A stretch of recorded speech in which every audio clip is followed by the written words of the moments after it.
Thank you so much Ramnath ji. आदरणीय जेएनदर साहब की याद में चंद पंक्तियां मैं भी सुनाना चाहूँगा। वो जिनके हाथ में जादू है सपने आँखों ने पाई है, वो जिनके हाथ में जादू है सपने आँखों ने पाई है, उन्हीं के दम से रौनक हम सभी के घर में आई है। मिले जो सुर से सुर तो हम सभी ने धुन सजाई है। खुले हाथों से स्वागत को नोवा की टीम आई है। अब इस कार्यक्रम को एक अलग मोड़ देना चाहता हूं, लेकिन उससे पहले जो संस्कृत का एक श्लोक है वह आप सबसे शेयर करना चाहूंगा। पांडित्यस्य विभूषणं मधुरता, शौर्यस्य वाक् संयमो, ज्ञानस्योपशमश्रुतस्य विनयो, वित्तस्य पात्रे व्ययः, अक्रोधस्तपसः क्षमा प्रभवतो, धर्मस्य निर्व्याजता, सर्वस्यास्य पुनस्तथैव जगतः शीलं परं भूषणम्। देवी और सज्जनों, विजय के प्रकाश से हमें हमेशा यही प्रेरणा मिलती है, शीलं परं भूषणम्। वरिष्ठ आईएएस अधिकारी श्री विजय प्रकाश जी संप्रति बिहार परिवहन विभाग में प्रिंसिपल सेक्रेटरी हैं। शिक्षा, समाज कल्याण, ग्रामीण विकास आदि महत्वपूर्ण विभागों में सचिव व प्रमुख सचिव के पद को सुशोभित करते हुए सरकारी व गैर सरकारी स्तरों पर आपने कई इनोवेटिव कार्यक्रम चलाए। क्रिएटिविटी और इनोवेशन के क्षेत्र में आपके शोध कार्यों को राष्ट्रीय व अंतर्राष्ट्रीय स्तरों पर एक अलग पहचान मिली है। मानव जीवन के सर्वांगीण विकास के लिए आपका अनवरत प्रयास कई रूपों में सामने आता रहता है। एकाग्रता, स्मृति व वैयक्तिक विकास संबंधी आपके विचार कभी पुस्तक की शक्ल में तो कभी लेख के रूप में जन जन तक पहुंचते रहते हैं। आपके द्वारा लिखित creative learning handbook for teachers and trainers अपने आप में एक अनूठी पुस्तक है। आपकी एक अन्य पुस्तक जल्द ही प्रकाशित होने वाली है जिसका नाम है सृजनात्मक गणित। आपके द्वारा लिखित पुस्तक अभिवंचितों का शिक्षाधिकार एक क्रांतिकारी पुस्तक है।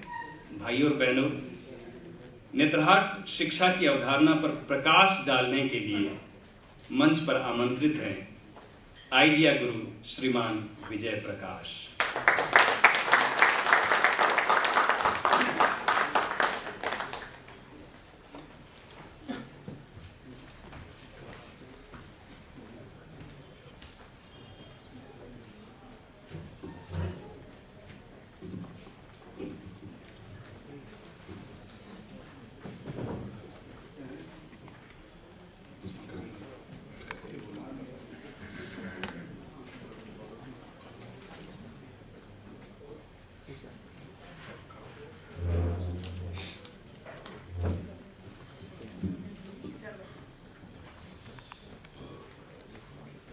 आज इस सभागार में उपस्थित गुरुवर, मेरे अग्रज बंधुगण तथा सभी प्रतिभागीगण, नेत्रहाट विद्यालय के 60 वर्ष हो गए। 60 वर्ष के बाद लोग सीनियर सिटीजन हो जाते हैं। मैं समझता हूँ यह अवसर एक नेत्रहाट विद्यालय की मैच्योरिटी को सेलिब्रेट करने का भी है। इस अवसर पर सबसे पहले मैं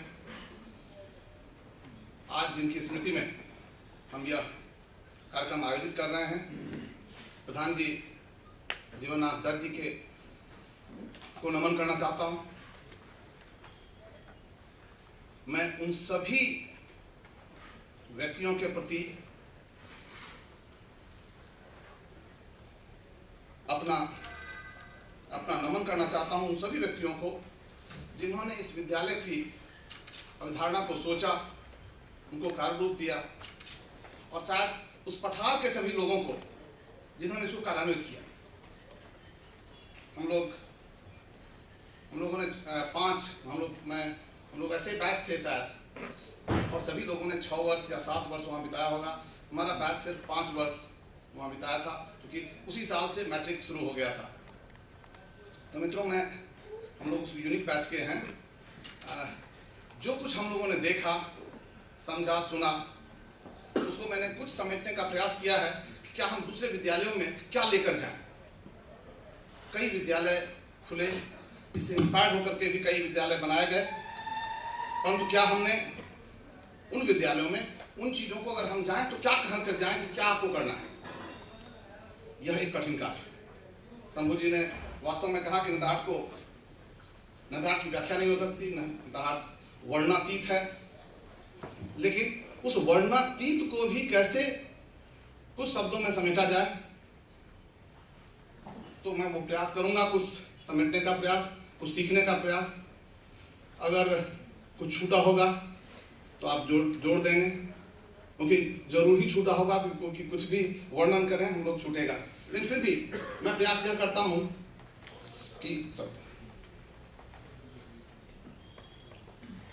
कि कैसे हम लोग नेतरहाट से क्या सीख सकते हैं हम लोग ये 60 वर्ष के अनुभवों के आधार पर, और फिर कुछ प्रश्न जो कि हम लोग आगे नेतरहाट को कैसे ले जाएं या शिक्षा व्यवस्था को कैसे ले जाएं, उसको जरा देखेंगे। मैं समझता हूँ इतिहास के बारे में बहुत कुछ कह दिया गया, मैं कहना नहीं चाहता, लेकिन सिर्फ यह बात रेखांकित करना चाहता हूँ कि नेतरहाट का प्रयोग शायद उन एकमात्र प्रयोगों में से है जो कि प्राइवेट इनिशिएटिव पर स्टार्ट हुआ था। जो भी प्राइवेट बिल होता है सामान्यतया लोग जानते होंगे, वो सभी को ड्रॉप करा दिया जाता है। अच्छा सॉरी, इससे पहले कि मैं शुरू करूँ, अच्छा मैं वीडियो पहले दिखा दूँ तो अच्छा रहेगा,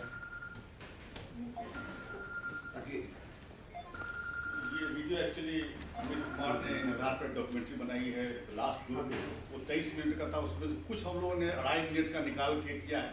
ये टूटा टुकड़ा है, इसलिए एक सामंजस्य नहीं रहेगा, लेकिन फिर भी हम लोग लगा कि नेतरहाट के बारे में ये देखना जरूरी है।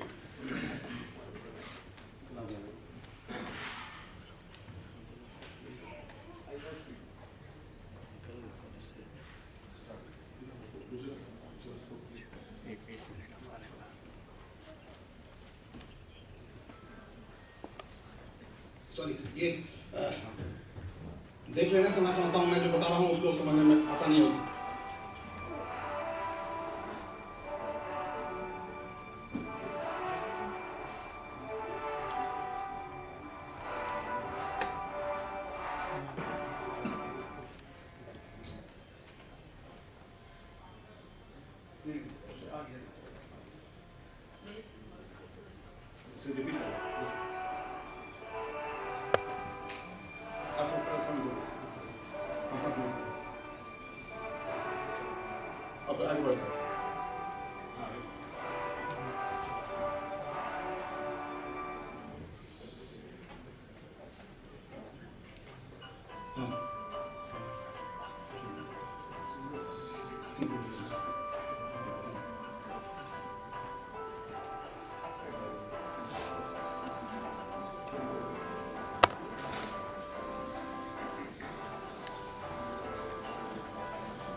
संकल्पना प्राचीन भारत की शैक्षणिक परंपरा और आधुनिक शिक्षा प्रणाली तीनों का अद्भुत मिश्रण तैयार।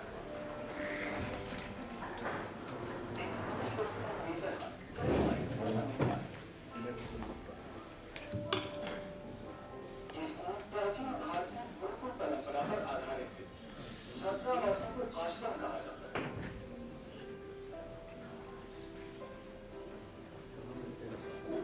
आश्रमों की बनावट परंपरागत भारतीय घरों जैसी होती है।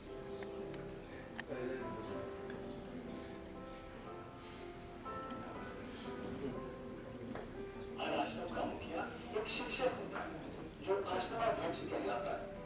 वह अपने परिवार सहित उसी आश्रम के एक हिस्से में निवास करता है। एक आश्रम में 15 से 20 छात्रों का समूह अपने आश्रमाध्यक्ष के साथ पारिवारिक वातावरण में रहता है।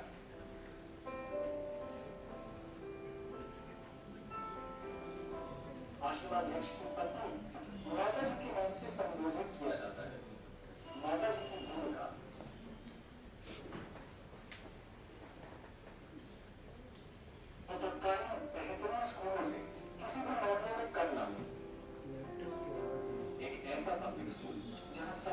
और आदर्श नागरिक तैयार किए जा सके। साथ ही एक ऐसा पब्लिक स्कूल जिसमें किसी मजदूर के प्रतिभाशाली बेटे को भी नामांकन मिल सके। मतलब ये कि प्रवेश का आधार प्रतिभा हो, केवल प्रतिभा।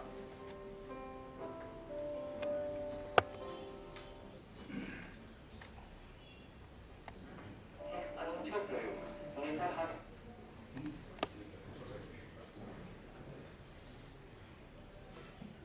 और प्रस्ताव था एक पब्लिक स्कूल की स्थापना का।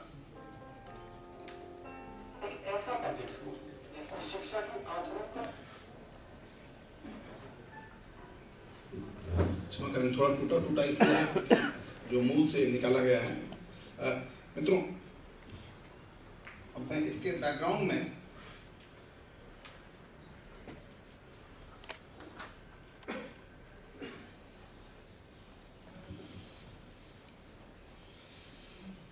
मैं यह देखना चाहूंगा कि वास्तव में हम क्या लेसन ले सकते हैं जो कि रेप्लिकेट किया जा सके, दूसरे स्कूल सीख सकें, या हम अपने में सुधार के लिए आगे देख सकें। वहाँ की सबसे बड़ी विशेषता, मैं समझता हूँ सबसे बड़ा चैलेंज, अभी कहा गया कि मेरिट पर हम लेंगे, कोई उसमें बाधा नहीं होनी चाहिए। एक बहुत इलाबोरेट स्ट्रक्चर है एडमिशन टेस्ट का, और मैं समझता हूँ वो एक बहुत ही बढ़िया व्यवस्था है।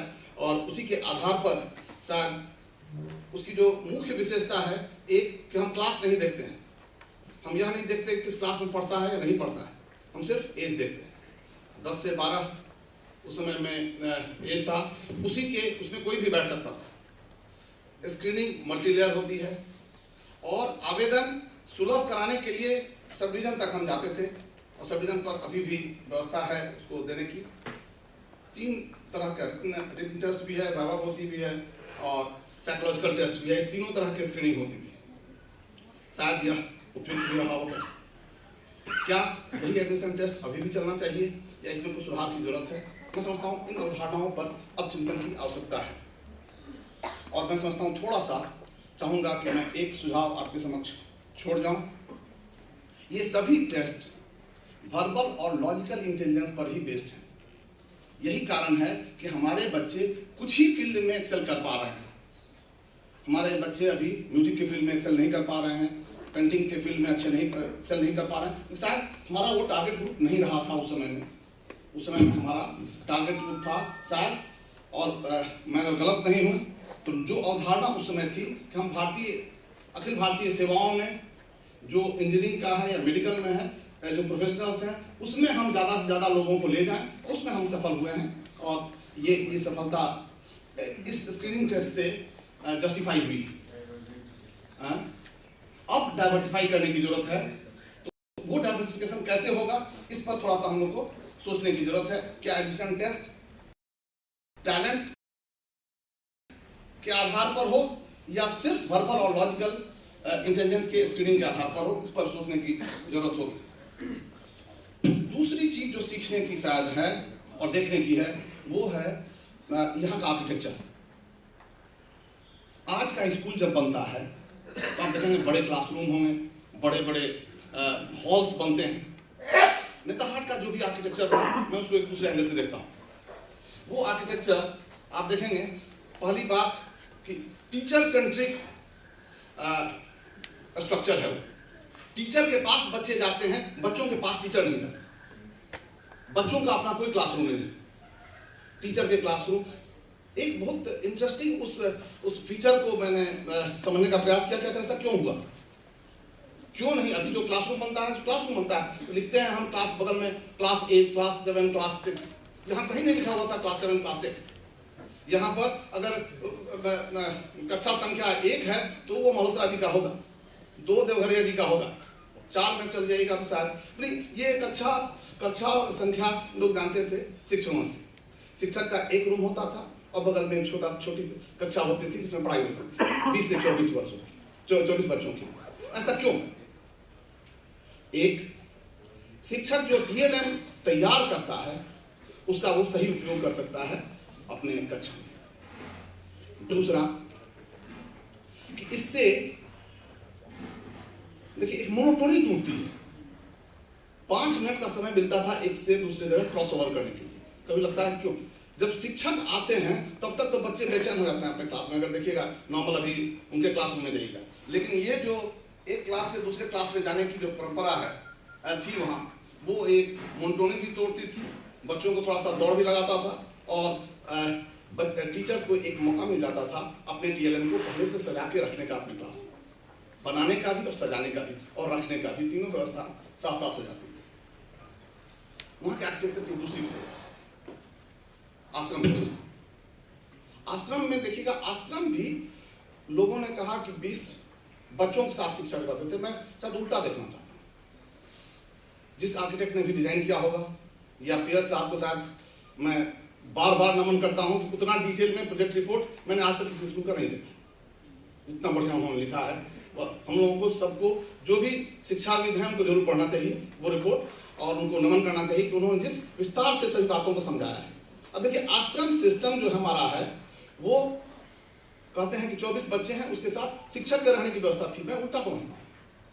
हमको शिक्षकों के रहने की व्यवस्था करनी थी और बच्चों के रहने की व्यवस्था करनी थी, दोनों को रहने की व्यवस्था करनी थी। क्या हम दोनों को जोड़ नहीं सकते थे? और यही जोड़ने का प्लेटफॉर्म जो बना, इसमें आश्रम सिस्टम का जन्म। हम शिक्षक के साथ रहते थे, शिक्षक हमारे साथ नहीं रहते थे। ये बात समझने की जरूरत है।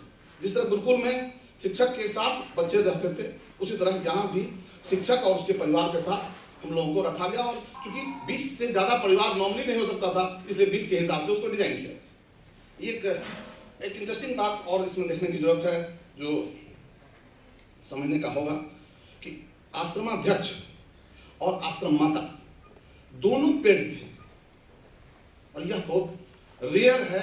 मुझे लगता है कोई स्कूल में मैंने नहीं देखा आज तक जिसमें माता को भी हम लोग, या आश्रम माता को भी हम लोग पेमेंट करते हैं। क्यों ऐसा किया, यह समझने की जरूरत है। 2 बात समझने की जरूरत है। एक, आश्रम माता उससे सिर्फ 75 रुपए मिलते थे, लेकिन उत्तरदायित्व का बोध। जो सेट है, किचन इंचार्ज होते थे, तब उनको ये पैसा मिलता था। तो आश्रम माता को भी इन्वॉल्व किया गया इस सिस्टम में, इंटीग्रेट किया गया। यह अद्भुत उदाहरण है। मैं समझता हूँ विश्व के कुछ ही जगह पर ऐसा उदाहरण है। दूसरा, आश्रम माता को जो रिस्पॉन्सिबिलिटी है इसकी स्कूल की, मैंने आश्रम की, उसके लिए भी उनको सजग करना, उनके लिए उनको उत्तरदायी बनाना। तीसरी बात, उनका खाना भी स्कूल के साथ ही बनता था, आश्रम के साथ ही बनता था। इसलिए जैसा जब वो खाएंगे, जब शिक्षक और आश्रमाध्यक्ष और आश्रम माता खाएंगे साथ में, तो खाने की क्वालिटी के बारे में किसी को चिंता करने की जरूरत नहीं, क्योंकि तब सब वैसा ही खाना बनेगा जैसा वो खुद खाना चाहते हैं। मैं समझता हूँ साहब, ये सभी चीजें जिस व्यक्ति ने भी डिजाइन किया हो, तो ये आर्किटेक्चर का पार्ट है। मैं समझता हूँ इसको ध्यान देने की जरूरत है। लेबोरेटरी हमारे यहाँ है, मैं समझता हूँ दोहराने की जरूरत नहीं है। वर्कशॉप और एग्रीकल्चर फार्म, ये नॉर्मल स्कूल में नहीं बनता। ये किसी ने बहुत ही क्लेवरली इसमें क्राफ्ट किया गया है, ताकि ये हमारे पूरे सिस्टम के साथ बने। ये क्यों बना, मैं समझता हूँ, चर्चा कर रहे थे शंभू जी ने कहा, मैं समझता हूँ 2 धाराएं थी उस समय में। एक तो इंग्लिश एजुकेशन की धारा थी, दूसरी तरफ बेसिक एजुकेशन की धारा थी। मैं समझता हूँ दोनों का संगम यहीं पर हुआ। यहाँ पर बेसिक एजुकेशन से ये वर्कशॉप और एग्रीकल्चर फार्म आए, और इंग्लिश एजुकेशन की जो सब्जेक्ट आधारित शिक्षा थी वो आई, और दोनों का बहुत सुंदर समागम किया गया। इसको जरा देखें हम लोग आगे भी। इसको मैं कहता हूँ कि इंक्लूसिव आर्किटेक्चर है। ये आर्किटेक्चर निदान का अगर देखेंगे तो इतना अच्छा स्प्रेड बहुत कम स्कूल का होगा। मैं समझता हूँ शंभू जी ने सही कहा है कि निदान की कोई बाउंड्री नहीं है, कोई बाउंड्री वॉल नहीं है। अभी आज भी ये देखिएगा, ये स्कूल है,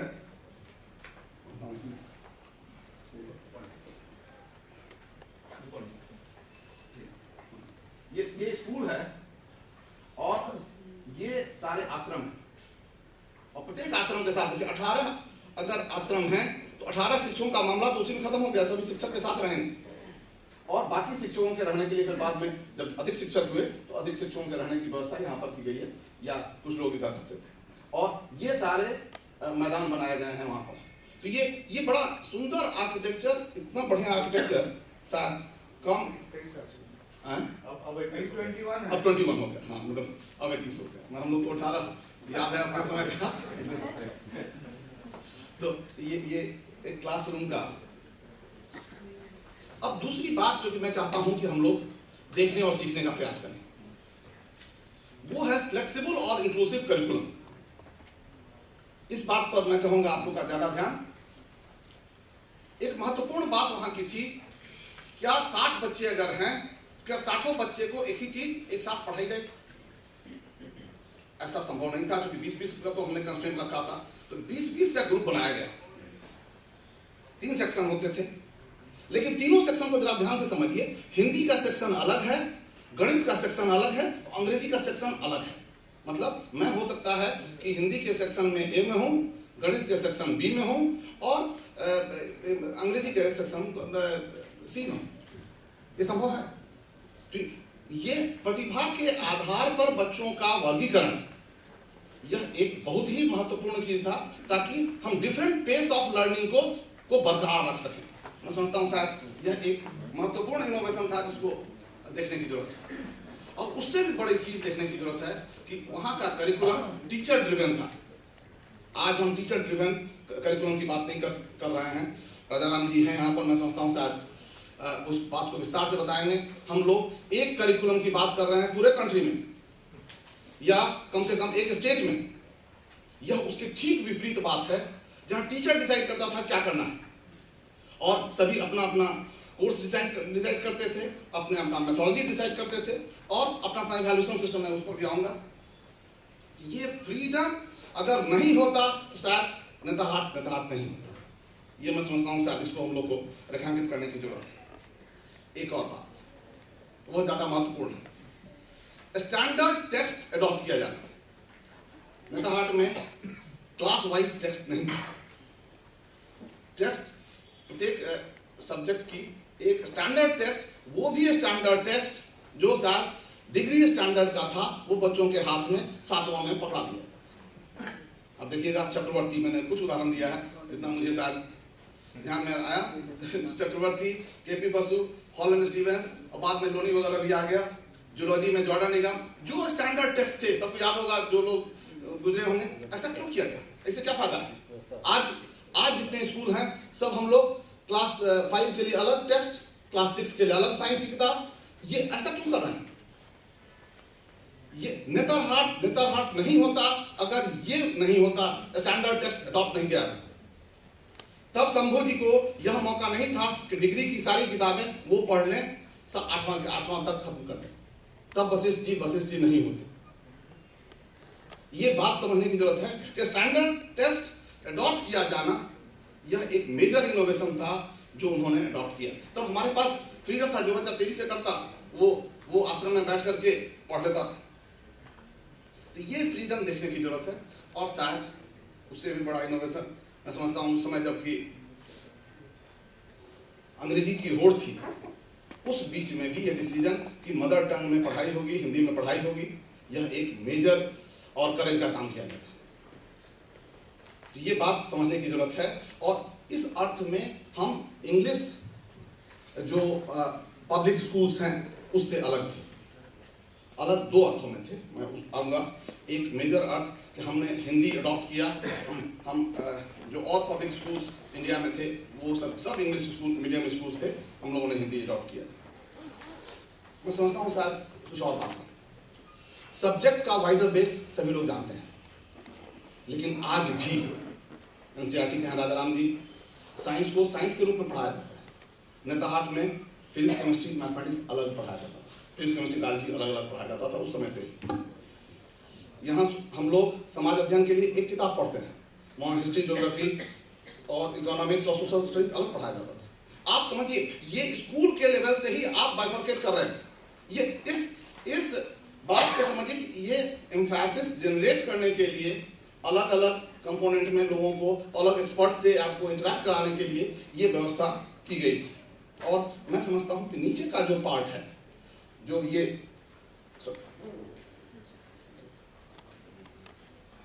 देखिए, art, music, agriculture, metal work and would work, ये शायद मेजर इनोवेशन था नेताहाट के सिस्टम का जो दूसरे जगह भी हम लोग अडॉप्ट कर सकते हैं।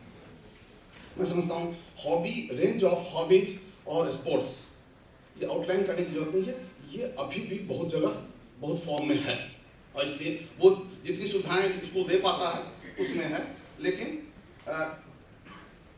कुछ चीज़ें जैसे एरो मॉडलिंग, उस समय एरो मॉडलिंग सिर्फ फोटोग्राफी वगैरह काफ़ी पॉपुलर हो गया था, लेकिन एरो मॉडलिंग, शिप बिल्डिंग, ये सब एक नई चीज़ें थी जो कि नॉर्मल स्कूल में नहीं रहता है, लेकिन वहाँ पर किया गया। स्काउटिंग भी और गार्डनिंग, या मतलब मैंने समझता हूँ मैं सबको लिस्ट कर पाया हूँ। ये कुछ चित्र है, देख लीजिएगा। ये सब नया डायमेंशन जुड़ा है, भारतीय वगैरह पहले नहीं था। जब फिजिकल एजुकेशन टीचर आए हैं तो शायद ये कुछ नई बातें जुड़ी हैं। ये उसके कैंप लाइफ के चित्र हैं। अब मैं आता हूँ दूसरे मुद्दे पर। नेतरहाट शिक्षा के लिए शायद जाना जाएगा, जिससे कुछ कंपोनेंट्स को मैंने कैप्चर करने का प्रयास किया, लेकिन जो ज़्यादा बड़े कैनवास में नेतरहाट को जाने की जरूरत है वो है सोशल इंक्लूजन के क्षेत्र में। नेतरहाट में SC/ST का रिजर्वेशन है, बच्चों में रिजर्वेशन था, लेकिन सभी कॉमन एडमिशन टेस्ट से ही आते थे और रिजर्वेशन जरूर था, लेकिन एडमिशन टेस्ट में कोई कॉम्प्रोमाइज नहीं था। दूसरी बात, सभी आश्रम में, श्रीमान जी हैं मुझको ये करेंगे, मैंने सभी आश्रम में इक्वली डिस्ट्रीब्यूटेड थे। ऐसा नहीं था कि उनको एक आश्रम अलग दे दिया गया था। ये एक महत्वपूर्ण बात समझने की। तीसरा, और वो मैं समझता हूँ आपके समक्ष में रखना चाहूँगा पूरी गंभीरता के साथ, आश्रम की पूरी व्यवस्था बच्चों के हाथ में है। आपने अभी देखा ऐसा क्यों किया गया, क्यों सभी बच्चे को झाड़ू देना अनिवार्य किया गया, क्यों, या डिश धोना अनिवार्य किया गया। मैं समझता हूँ इस पर थोड़ा सा समझने की जरूरत है, और मैं जो प्रारंभिक सोच वाले जो सोच थी वो मैं आपके समक्ष रखना चाहूँगा। बहुत सारे स्कूल में लोग अपना पेट खुद धोते हैं, अपना शौचालय खुद साफ करते हैं। यहाँ पर ऐसी व्यवस्था नहीं की गई। और आज की जातिवादी संस्कृति में अगर कोई प्रयोग हो सकता है तो इससे बेहतर प्रयोग नहीं हो सकता है। अगर मैं बहुत ब्लंट शब्दों में कहूं कि जब तक ब्राह्मण दलित का बर्तन नहीं साफ करता है, जो सामान्य शौचालय है वो धोने के लिए तैयार नहीं होता है, जब तक दलित उल्टा सभी का शौचालय, सभी के द्वारा व्यवहृत शौचालय साफ नहीं करता है, सभी के द्वारा डिश यूज किया हुआ धोता नहीं है, जब तक ये व्यवस्था नहीं होती है तब तक हम जाति व्यवस्था पर प्रहार नहीं कर सकते। यह इनोवेशन मैं समझता हूं, इस इनोवेशन के लिए हम सभी सिर झुकाते हैं उन लोगों के लिए जिन्होंने इसको लाया। ये आज भी आप जरा सा स्कूल में ट्राई करके देख लीजिए, आप फेल कर सकते। किसी सामान्य स्कूल में मैं समझता हूं NCERT लाख सर्कुलर निकाल लेगा, कभी नहीं कर सकता। ये मित्रों ये समझने की जरूरत है यह व्यवस्था। और मैं आपको याद दिलाना चाहूंगा कि जिस समय में शुरू में है फर्स्ट बैच के लोग हैं, उन्हीं से मैंने सुना है कि इसमें शुरू इसको लागू किया जा रहा था, बच्चों ने बहुत विरोध किया था। एक बार चहबच्चा में से पानी निकालना था, सलेश्वर जी ये कहानी सुनाते हैं, मैं आपको दोहरा रहा हूँ। चहबच्चा से पानी निकालना था, कोई तैयार नहीं हो रहा था बच्चा। नेपियर साहब हाफ पैंट में खुद चहबच्चा में चले गए और तब उन्होंने पानी निकालना शुरू किया। तब बाकी लोगों ने, मैं समझता हूँ सभी लोग हैं, मैं उनको नमन करना चाहूँगा। आज ये जो अगर इस कंट्री को हमको आगे बढ़ाना है, डिग्निटी ऑफ लेबर को एस्टैब्लिश करना है, मैं समझता हूँ इससे बेहतर प्रयोग नहीं हो सकता। ये सीखने की जरूरत है, आगे बढ़ाने की जरूरत है। मैं समझता हूँ कि नेतरहाट के संस्कृति में जाति पूछना या धर्म पूछना कभी नहीं था। यह मैं समझता हूँ मेरे जिस कक्षा में रहा हूँ, जिस मेरे बगल के बेड पर जो रहा है, उसकी जाति और धर्म मैं आज तक नहीं जानता। यह वहाँ की संस्कृति में ही नहीं है, यह शायद इन्हीं प्रयोगों से आया है। और एक और, इसको मैं इंक्लूसिव सैल्यूटेशन कहता हूँ। जहाँ पब्लिक स्कूल्स सर और मैडम की संस्कृति प्रमोट करते हैं, यह विद्यालय सभी को सिर्फ जी लगाकर छोड़ देता है। यहाँ नाम से हम लोग भी श्रीमान जी को नाम से कहने की हिम्मत जुटा पाते हैं, सिर्फ नाम से। किसी सीनियर को सिर्फ नाम से कहते हैं हमारे लिए रामनाथ जी हैं, बस इतना ही हमारे लिए हमारे संपर्क का माध्यम बन जाता है। तो ये जो सैल्यूटेशन का एक यूनिवर्सलाइजेशन है, ये एक यूनिवर्सल ब्रदरहुड की नींव डालता है। यहाँ नाई को भी हम जी कहते हैं, कुली को भी हम जी कहते हैं, यहाँ हम लोग मोची जी को भी मोची जी कहते हैं। ये एक परंपरा, ये यूनिवर्सल सैल्यूटेशन का, और पूरे कैंपस में मुझे लगता है कहीं पर भी सर और मैडम की संस्कृति नहीं हुई। मैं समझता हूँ इस पर मैं चाहूँगा 2 मिनट का ध्यान। आप स्वाध्याय और भोजन एक ही आश्रम, एक ही जगह, इसका जगह का उपयोग भी हुआ, लेकिन स्वाध्याय भोजन से पहले मंत्र और स्वाध्याय से पहले मौन, इस बात को जरा सा ध्यान देखने की जरूरत है। यह मौन चाहे जिसने भी लाया हो, 5 मिनट का ही साइलेंस, लेकिन 5 मिनट का साइलेंस बहुत ही जरूरी है। किसी ने लाया था, लेकिन सब लोग जरा सा याद करके देखिएगा, ये 5 मिनट में हम लोग करते क्या थे? 5 मिनट में हमारी सारी चेतना इधर उधर भटकती थी, पता था कब 5 मिनट बीते फिर हम लोग किताब पढ़ना शुरू करें। तो और लेकिन मैं समझता हूँ आज यह जरूरी है कि यहाँ से हमको आगे बढ़ना है। इस 5 मिनट को कैसे रेगुलेट करें, इस पर काम करने की जरूरत है। और इसमें मैं आपको सुझाव देना चाहूँगा। मैं क्रिएटिव लर्निंग पर काम करता हूँ और मैंने यह पाया है कि ये जो अंतर मौन की क्रिया है, इसको बहुत आसानी से ये बच्चों में व्यवहार परिवर्तन के लिए या उनके ज्ञान में वृद्धि के लिए उपयोग में लाया जा सकता है। ये बेसिकली इमोशनल मैनेजमेंट के लिए ये बहुत ही बढ़िया तरीका है, लेकिन क्या करना है ये बहुत जानना जरूरी है। उदाहरण दूंगा, इसको हम लोग अदृष्टि योग कहते हैं। मैंने अगर मेरी किताब देखिएगा तो उसमें विस्तार से इसमें चर्चा की गई है। अभी समय नहीं है सर उस पर चर्चा करूं, लेकिन सिर्फ आपको ध्यान दिला देना चाहता हूं कि अदृष्टि योग का मतलब हुआ संपूर्ण दृष्टि विकसित करना। और ये इससे ऐसा कुछ लोगों ने रिसर्च करके देखा कि अगर विजुअलाइजेशन एक्सरसाइजेस हम बढ़ाते हैं तो बच्चों में लर्निंग एबिलिटी बढ़ जाती है, मेनी फोल्ड लर्निंग एबिलिटी। एक आदमी का कहना था कि 9 गुना बढ़ जाता है। स्विट्जरलैंड के प्रोफेसर आए हुए थे, उन्होंने कहा कि 9 गुना तक लर्निंग एबिलिटी बढ़ जाती है अगर रोज विजुअलाइजेशन एक्सरसाइज कराया जाए। इस और विश्व योग के बाद कराने के बाद इसकी पूरी विविधा है, तो मैं अभी उसके विस्तार में नहीं जाऊंगा। उसके बाद उनको कहते हैं कि पेड़ पर कविता या कहानी लिखो, तब वो कविता कहानी का देखिएगा रूप बदल जाता है। अभी अमरनाथ जी चर्चा कर रहे थे, वो जो अदृष्टि की बात हो रही थी, वो इसी का एक रूप है। जबकि हम लोग कुछ चित्र हम लोगों ने बनाया है, जो सोचो कभी ऐसा हो तो क्या हो, मैं वो नहीं दिखा रहा हूँ, लेकिन शायद जो दूसरा चीज चाहूंगा कि दूसरे विद्यालय में ले जाऊं या नया विद्यालय हो तो उसमें सीखें हम लोग, वो है फाइनेंशियल इंक्लूजन।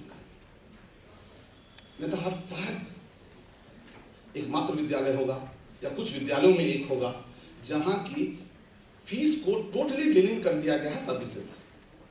अभी राइट टू एजुकेशन में बात हो रही है, शर्मा जी हैं, राइट टू एजुकेशन में आपने कहा है 25% बच्चों को फीस नहीं लगेगा, सरकार उसके बदले फीस देगी, लेकिन हमने सर्विसेज को नहीं जोड़ा उसमें। ये संभव नहीं है कि प्राइवेट स्कूल पूरी सर्विसेज आपको उतने ही पैसे में दे दे।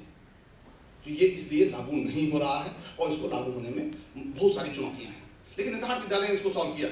अब मैं समझता हूँ यहाँ सीखने की जरूरत है। नेताहट विद्यालय से फीस को इनकम के साथ जोड़ दिया।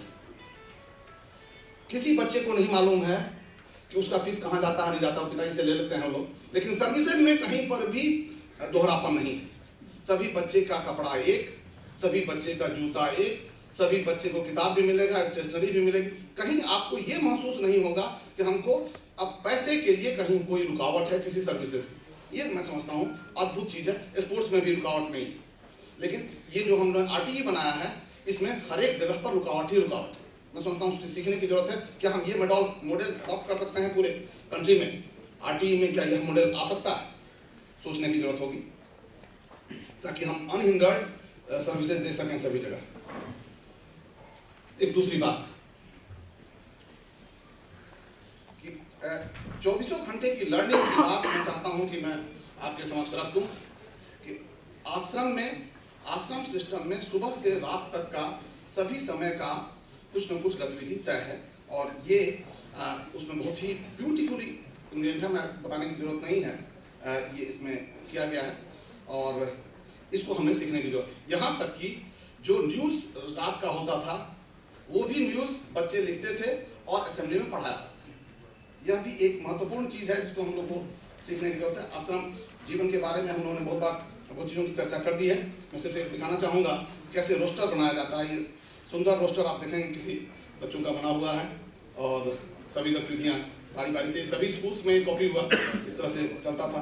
बहुत लोगों को याद आ रहा होगा अपना।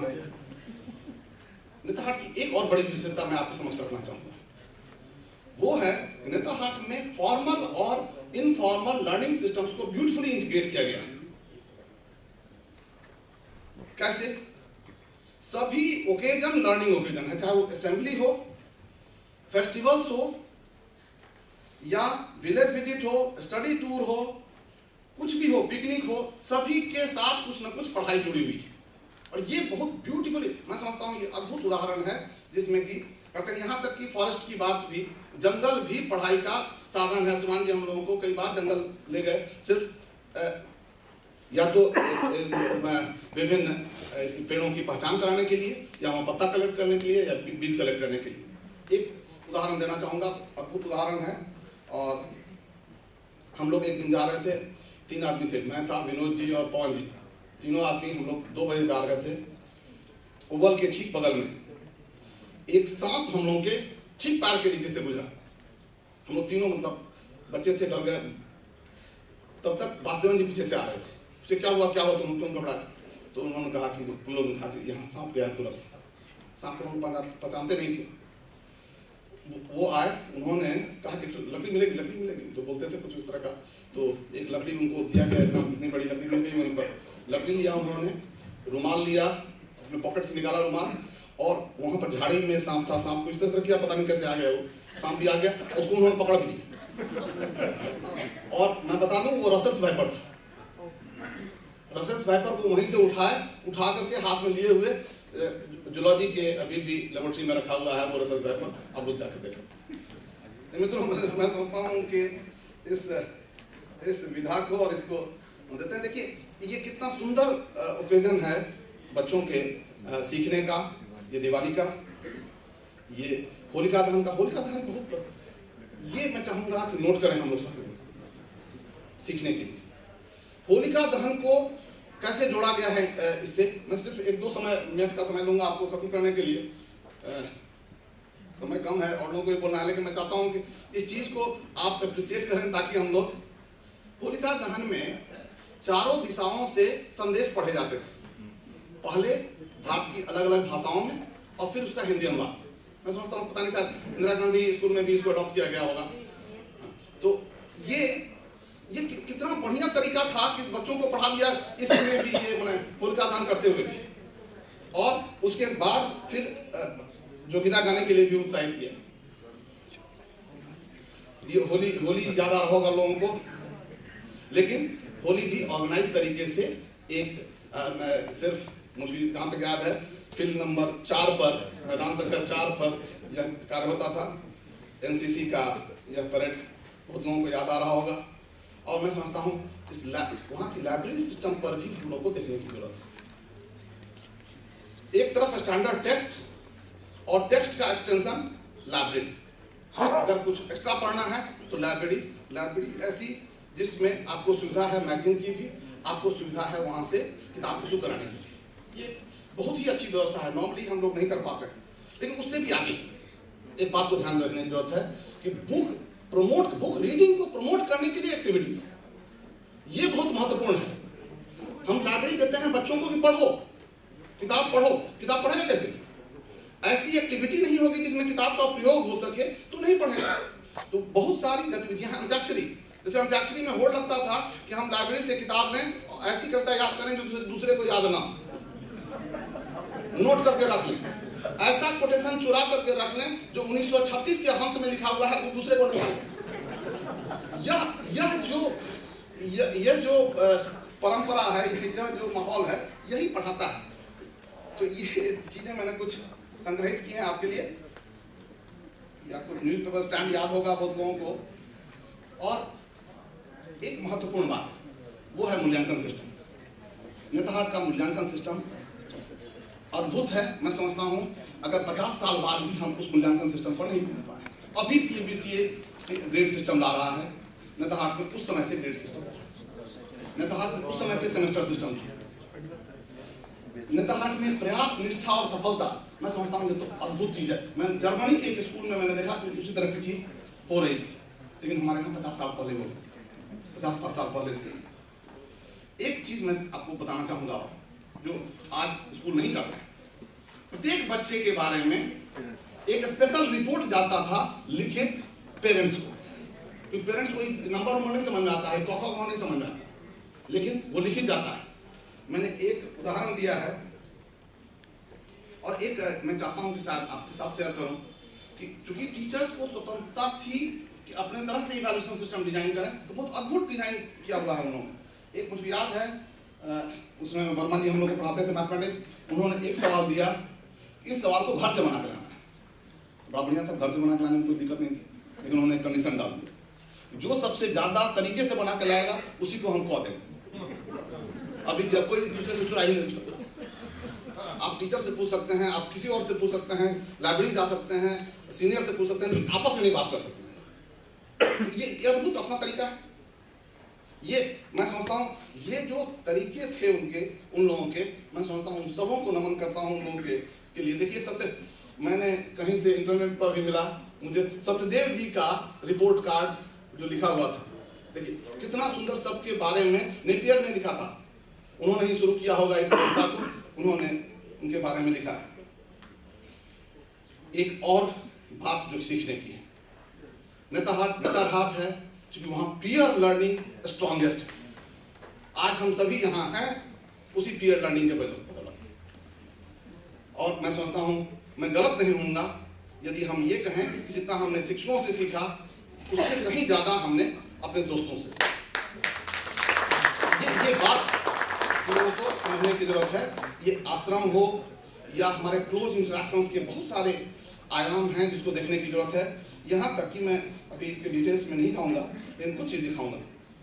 ये देखिए क्रॉस कंट्री था वहाँ का। क्रॉस कंट्री रेस तो बहुत महत्वपूर्ण है, बहुत जगह होता होगा इसके, लेकिन इसका मैं आपको अंक पद्धति याद दिलाना चाहूँगा। जो फर्स्ट करता था 40 पॉइंट, सेकंड 39 पॉइंट्स, थर्ड, और सबको मिला करके जो करेगा तब वो आश्रम वर्ग फर्स्ट होता था। तो आपका प्रयास ये रहता था कि जो 40वां है उसको कम से कम 40वां करा दें, उसको थोड़ा सा तो प्रयास करें। ये जो ग्रुप फीलिंग जनरेट करने के लिए जो तरीके अडॉप्ट किए गए, ये अद्भुत हैं। इसकी प्रशंसा भी की जानी चाहिए, इसका प्रसाद भी किया जाना चाहिए। और मैं समझता हूँ last but not the least, हम उन टीचर्स को नमन करना चाहते हैं और टीचर्स का सिलेक्शन का प्रोसेस और टीचर्स का स्केल, ये एक इम्पॉर्टेंट चीज़ थी जिसको हम लोग को देखने की जरूरत है। टीचर्स, पहला टीचर जैसे मैंने अभी चर्चा हुई, नेपियर साहब आए गए थे लंदन से, उसी तरह से दूसरे जो शिक्षक आए थे वो सभी किसी बड़े स्कूल से जो पढ़ाते थे पूरे कंट्री में या कॉलेज में पढ़ाते थे वो आए। पे स्केल सभी का लेक्चरर के बराबर दिया गया। जो बाद में गड़बड़ हो गया था, मैं आज वो कहानी नहीं सुनाऊंगा, लेकिन फिर वो रिस्टोर कर दिया गया। लेकिन थोड़ी बात बताता हूँ आपके ह्यूमर के लिए। नेतरहाट में इनको असिस्टेंट मास्टर कहा जाता था, इसका हिंदी अनुवाद हो गया सहायक शिक्षक। जब पे कमीशन आया तो उसने कहा कि ये भी सहायक शिक्षक, वो भी सहायक शिक्षक, दोनों का शिक्षक बराबर कर दिया, वो दोनों का पे बराबर। बाद में ये मुझे लगता है 4th पे स्केल में मैंने इंटरवेन किया और उसके बाद से फिर अभी शिक्षकों का ला दिया गया। लेकिन ये एक ऐतिहासिक ट्रेजेडी बीच में हो गई जबकि लोगों को वो पे स्केल नहीं मिला। मैं कुछ कंसर्न्स आपके समक्ष रख देना चाहता हूँ। क्या नेतरहाट का मूल्यांकन इस बात पर होना चाहिए कि इसने बहुत ज़्यादा टॉपर्स दिए? क्या नेतरहाट का मूल्यांकन इस बात पर होना चाहिए कि इसने बहुत ज़्यादा IAS IPS या और प्रोफेशनल्स दिए? नेतरहाट का मूल्यांकन सिर्फ इस बात पर होना चाहिए कि इसने कितना अधिक चेंज एजेंट्स दिया सोसाइटी। ये बात हमें ध्यान में रखने की जरूरत है और इसी दिशा में हमें काम करने की आवश्यकता है। क्या हम, जैसे मैंने पहले भी कहा, मैं दोहरा देना चाहूँगा, क्या हम एडमिशन टेस्ट को बदल सकते हैं कि हम और टैलेंट बेस बढ़ा सकें स्कूल का। हो सकता है कि नंबर बढ़ाने से काम चल जाए, हम दूसरे इंटेलिजेंस के लोगों को भी स्थान दे सकें। दूसरा, क्या हम, अब जमाना आ गया है क्रिएटिविटी और इनोवेशन इंट्रोड्यूस करने का, क्या हमारा सिस्टम क्रिएटिविटी और इनोवेशन के लिए पेडागोजी को इंट्रोड्यूस कर सकता है, इस पर काम करने की जरूरत होगी। क्या हम अभी तक बहुत अधिक इंटरप्रेन्योर हम लोग नहीं ला पाए, हमारे लिए एक चुनौती होगी अगले वर्षों में कि हम कैसे ये इंटरप्रेन्योर्स लाएं। टेक्नोलॉजी एक बड़ा अवसर है, कैसे इसको इंटीग्रेट करें हम अपने लर्निंग सिस्टम में, यह भी हमारे लिए एक चुनौती होगी। एक बड़ी समस्या हो रही है, टैलेंटेड बच्चों को तो हम ले रहे हैं, लेकिन पोस्ट स्कूल पीरियड में उनको सपोर्ट नहीं मिलने के कारण वो वैसा अचीव नहीं कर पाते जो उन्हें करना चाहिए। क्या उसके लिए क्या व्यवस्था होगी, स्कूल सिस्टम ही नहीं, शायद स्कूल के बाहर भी सोचने की जरूरत होगी।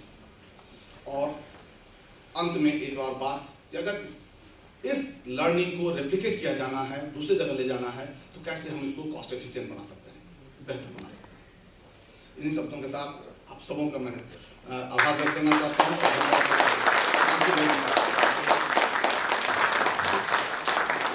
बहुत बहुत धन्यवाद श्रीमान विजय प्रकाश।